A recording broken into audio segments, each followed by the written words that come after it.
Fission by Sallie. Your brother is back for Christmas. Your mother sets a table for 4 and cooks his favorite dish, deep-fried grouper doused in cream-styled corn.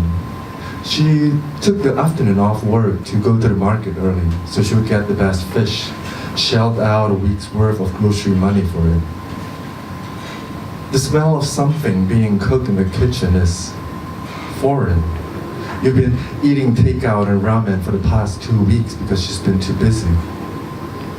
As the 4 of you sit down, a standard Hong Kong nuclear family, your brother talks about the long, tiring 11 hours he spent on his British Airways flight. Legs stretched out and feet relaxing on a footrest in front of him, playing video games and lounging in a set of cushions and blankets provided by the privilege of business class flights. He talks about being the only university student in the cabin. The rest are old dudes and young women in fancy settings.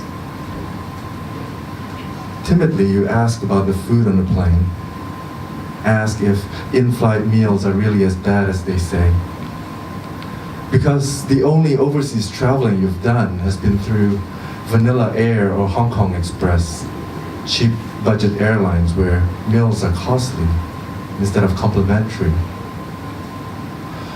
Oh, terrible, your brother says. They only had one type of white wine. He says white wine in English. His accent is different again, gain more of the crispness of what you've come to think of as posh English, and getting farther and farther from how he originally sounded. Could you have gone with the red? Your mother asked, smiling. And this is foreign too. Your smiling mother.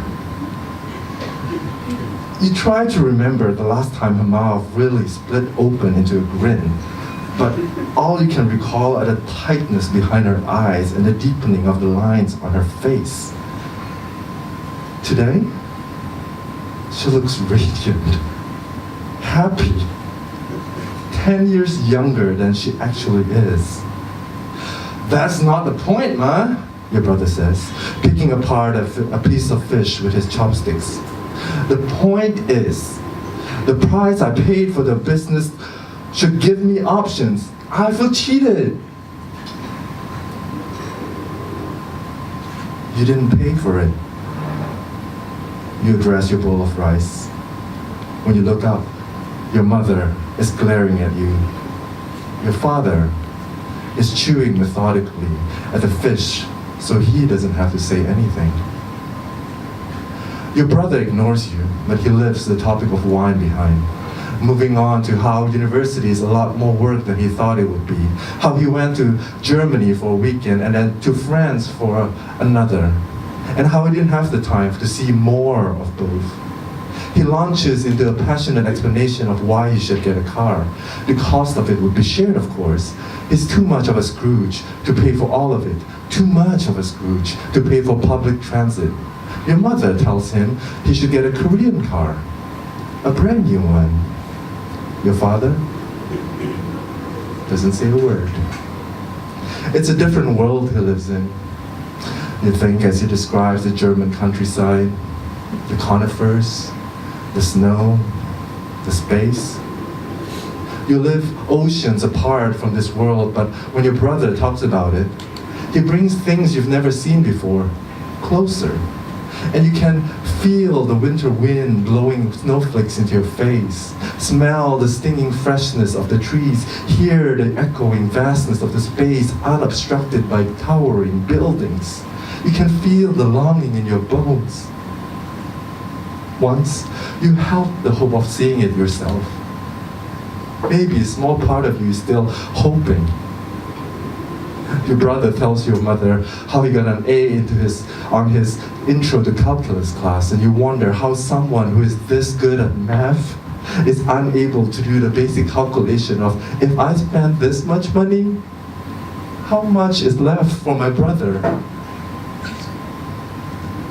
After dinner, you Help him drag his suitcase into the bedroom shared as kids. The suitcase takes up half the available space. Your brother takes up the rest of it. He inspects the pile of textbook you were poring over before he arrived, picks up a page of English notes you've left scattered on your desk.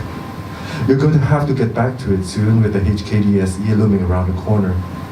English is a subject you're worst at. This is easy, your brother says, setting your notes back down. I could do it with my eyes closed. I wish everything is easy as you say it is. You tell him quietly. Come over to the UK. English becomes easy if you speak it every day. Are you going to pay for me to come? You asked, even though you know the answer. God, this room is so small. I hate Hong Kong. I could fit the entire apartment into the cockpit of my glider. Did I tell you about my flying lesson? You let them talk while you pack your bag for your study session tomorrow.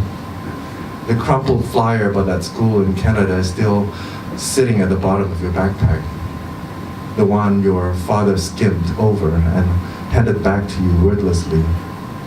The one you can't bear to throw away. Come over to the UK, your brother says again. Away from the shithole, away from the parents. You want to. You want to break away from this nuclear family so bad. Fission off and release some of your pent-up anger and energy in a place where you don't have to show filial piety to parents who don't show any loyalty towards you, where their favoritism isn't as blatant as the yellow highlighter glinting under the public library's fluorescent lights, where you can distance yourself from this brother who has tried so hard to distance himself from you.